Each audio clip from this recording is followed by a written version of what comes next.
knees. That's good. No, that's because there is no cartilage in your knee and not much of any use in your elbows or your shoulders. Between that and the scar tissue on your kidneys, the residual concussive damage to your brain tissue, and the general scarred over quality of your body, I cannot recommend that you go hella skiing, Mr. Wayne. Right.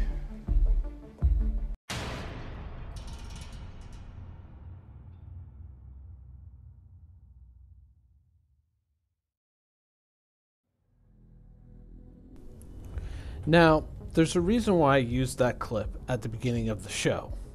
Because ain't it a bitch when reality kicks in, you know?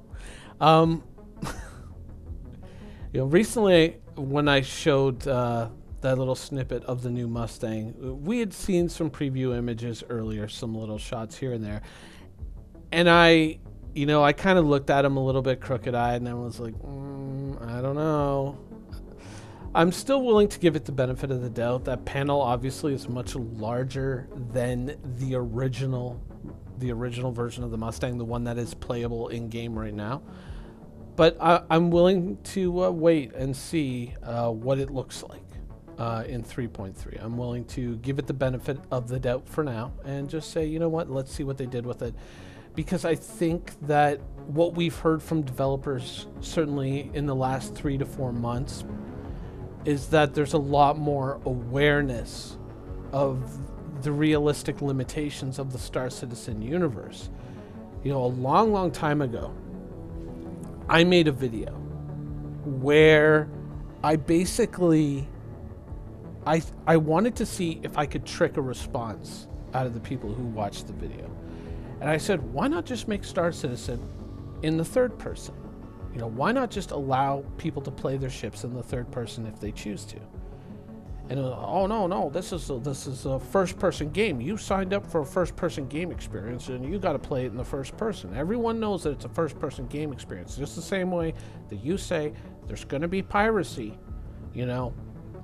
You gotta deal with that reality. Well, the reality is you bought into a first-person game, and it was just exactly what I wanted to get out of the audience. And I kind of wanted to pocket that response and wait, because we have now kind of come to a point where now Star Citizen is having to confront the reality of the first-person universe. A lot of these ships are designed with an aesthetic that makes them very good in a third-person universe. But in a first-person universe, all of a sudden the rules change. Now, a year ago, 2 years ago, 3 years ago, if we complained about it, we were told it was balancing. Now the narrative has changed. Now it's become, okay, no, we're a lot more aware of these things and a lot more aware of these problems, because I think for them, they couldn't quite make the leap and come to grips with the amount of restriction that a first-person universe places on a player. I mean, in the real world, you're watching this video, you can stick your hands out to either side of your head. Like if you stretch your arms out basically in a T on either side of your body and wave your arms up and down, you can see both arms, even though they're way off on the side of you. You have an amazing field of view, right? But your high definition field of view is restricted to a small area right in front of you. It's one of these things that I don't think artists really appreciate, is when you kind of step into the reality of a first-person universe, all of a sudden these things become problems. Like, a lot of people were really super excited about the idea of, twisting all the knobs and all the knobs and dials. I'm leaving that in the cockpit. They wanted to play, they wanted to play with all the little buttons and all this stuff, because you see people doing it in movies. You want to have that immersive experience. But then all of a sudden you're fighting. You're in a combat situation, and you're kind of going, oh my god, now I got to go touch this and change my shields, or I got to go slide this and change my power levels, and I got to look down at that panel and do it and all that. And while I'm doing that, my face is not on the battle. My face is stuck in this control panel, And all of a sudden that reality kicked in, I think, not just for the designers, but for a lot of the players as well. And they started going, yeah, this really isn't all that practical. I mean, chances are I would just bind most of this to like some kind of voice command software and just handle all this through voice commands, much kind of like the way Tony Stark interacts with his suit. And he just kind of gives commands for certain things to happen, and they happen. And he has this giant HUD that just appears over his face and tells him everything he needs to know about what's happening. And that allows him to interact and to fight or, you know, save people's lives or whatever. That allows him to work in that way. Star Citizen, I think that was the biggest leap for them, is kind of realizing that what we wanted aesthetically didn't quite match up to the game that we were building within its own reality. Now, within a different rule or a different rule set governing the reality of a game, you have a lot of freedom, right? Like, you look at some of the weapons in maybe a lot of your fantasy MMOs. They're oversized, they're big, they're clunky, they look cool, but you know, they're just not practical as real weapons. Prime offender World of Warcraft. I mean, you realize that if you kind of inject that sort of Dark Knight reality moment into those games, most of your characters would probably be suffering from massive debilitating and degenerative problems in their joints and in, you know, their legs, their knees, their arms, their elbows, everything. It would all be falling apart from having to swing those weapons repeatedly in combat. Some of them would probably be in wheelchairs or dead many times over. But within, you know, the reality system of those games, those things are practical and they work. Star Citizen is different because it's a first-person universe. So all of a sudden you have these new kind of considerations, right? You have this new problem set that in other areas you wouldn't ordinarily have to deal with. Now all of a sudden this becomes like a real thing. A bar across your screen can be an annoyance, but it can also be a crippling annoyance at a time when you need it to not be there, right?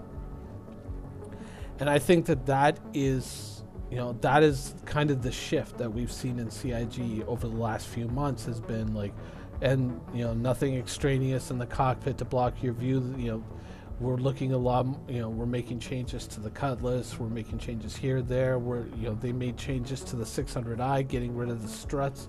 It's become kind of a meme and kind of a joke now, right? But 2-3 years ago, whenever we would mention these things, it's like, no, that's there for balancing. Well, now we know different. I think that there's kind of this weird situation going on, and it was something definitely when I kept an eye on the cutlass situation. You know, it was funny to make those videos talking about the cockpit view within the cutlass, right? Because I knew what was going to happen ultimately, and so I was kind of like feeding the trolls, and I was kind of sitting there and I was just kind of like sowing the seeds to see what happened in the end.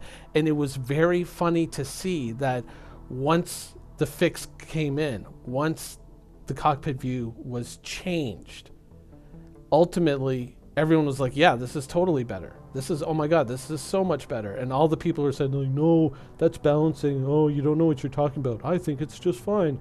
You're stupid, blah, blah, blah, blah, blah. And then all of a sudden we get the fix and everyone's like, yeah, this is great. Right? Like no one's sitting there going, oh, can we have the bar back? Can we have the bar back in the cockpit? I miss the bar.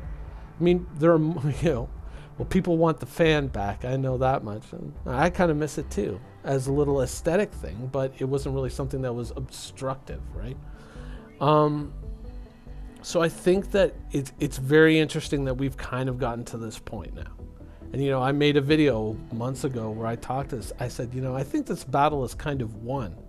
And I think we're starting to see the shift. And yeah, I think we're here. I think we're in a better place than we were. And so I think that ultimately, is there a little bit of concern regarding that kind of big panel in the Mustang? Yeah, a little bit. But overall, depending on where you're seated, depending on your overall pilot positioning and the field of view that you get, I think that it could still be a damn good ship. I just think that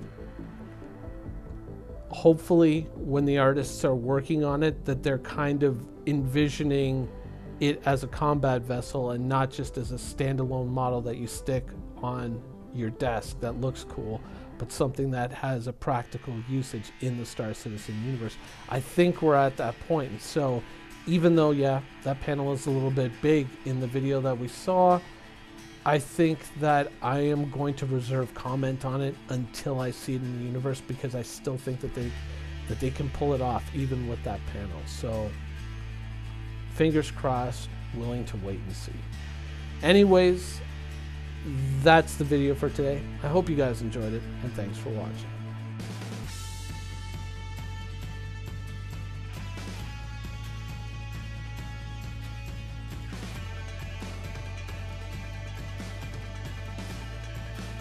Thank you for watching. So if you want to keep up with the latest and greatest in Star Citizen and Squadron 42's development, please follow us on our social media channels. See you soon.